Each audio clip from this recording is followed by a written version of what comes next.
Hi, Popstar fans. It's Kiana Ledé. Love you guys. We're in studio and we're gonna talk all about music today. The idea started as me having a tribute song for my grandmother who has passed away. And whenever one of my family members couldn't make it to my performances, she would always show up. And even when she had cancer, she would show up to every single performance. And so that started off as kind of like, she's always choosing me. And like, no matter what kind of terrible things she was going through, she would always be there for me. And then we had this perfect idea for the hook, and it kind of turned into like a romantic thing. But it's for you, Grandma.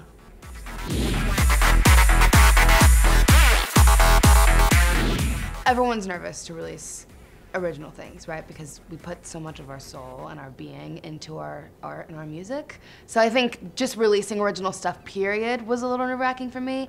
But I think going from the transition between originals and, videos and originals wasn't too nerve-wracking because we make our videos so true to us, no matter what the song is that we're doing, that it didn't seem like we were going too far away from the videos. So I knew that the people that watched the videos would still like the original music.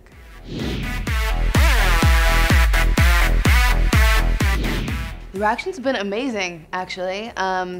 Everyone seems super excited to just hear more, so I gotta stay on my A game.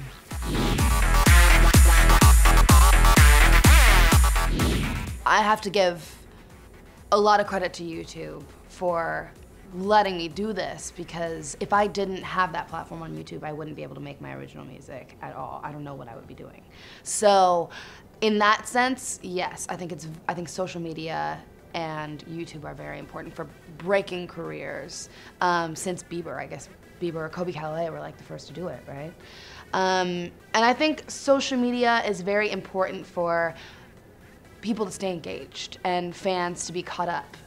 Before it was like newsletters and emails, and you would barely hear anything about what the artist was doing. Now, people fall in love more with the personality and the artist itself rather than just the music. So it kind of forces the artist to stay a little more true to themselves in their music, and kind of holds them accountable for it, which I think is really beautiful. And I can always just talk to any one of my fans over Twitter and Instagram, which is awesome.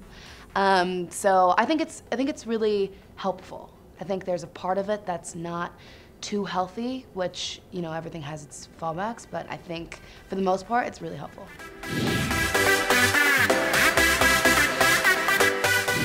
I never plan it out to do medleys. They always just kind of happen. Mike, the guy who's in my videos with me, the piano player, he'll play chords to one song that we have planned on doing, and then I'll just start singing another song, and that's how the medleys are made. I just hear it in my head somehow, and that's how we do it.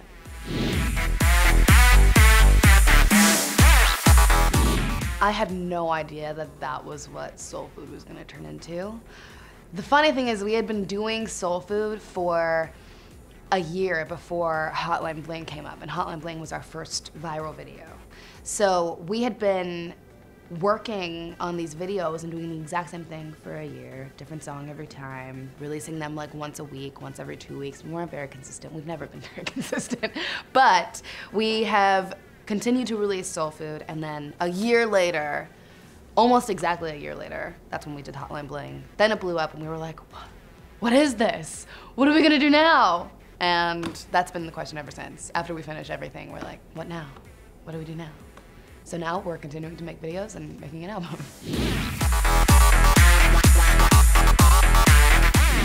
Honestly, I don't really watch YouTube that often, which is kind of weird to say.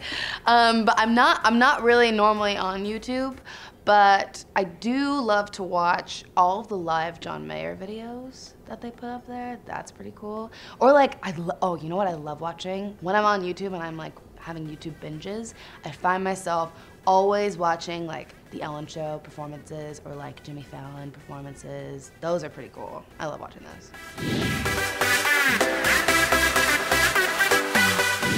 So they can be expecting soulful pop. And with a couple of Kiana twists, there are some interesting things in there because I had to make everything my own, of course.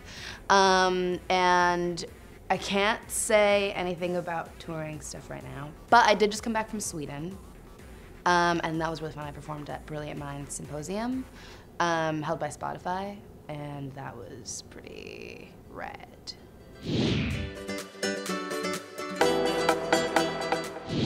I wish I had wrote Jealous by Labyrinth, because I don't think I have ever heard or experienced anything more emotionally raw than that song. And to hear a man sing it was so moving. And if you watch the music video, he's like really crying, and it's so simple. He's like in a bare movie theater and just going through the emotions of feeling the loss of this person and feeling jealous that they're with somebody else. And just saying it so simply but so poetically at the same time was just so amazing. I totally wish I had written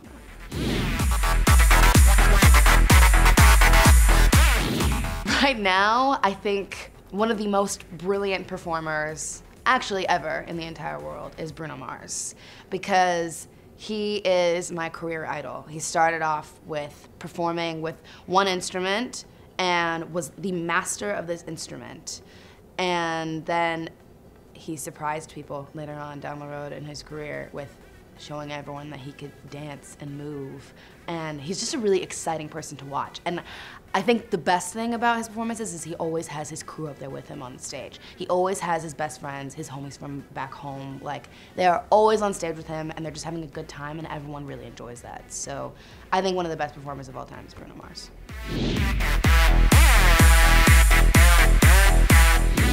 Anything by Kendrick. I mean, his last album was incredible. Bruno's last album. I actually am an album person. I enjoy listening to albums. I know that the world isn't really at that place anymore, but I really do love listening because I love the whole story that the album tells. So I would say Kendrick's album, Bruno's album, Kehlani's You Should Be Here mixtape. Who else? Chance, of course. Did I say that already? Yeah, Chance. Chance is The Coloring Book. That's like one of my favorites of all time. Hey Popstar fans, thanks for hanging out with us. I'm Kiana Ledé. Stay tuned for more music.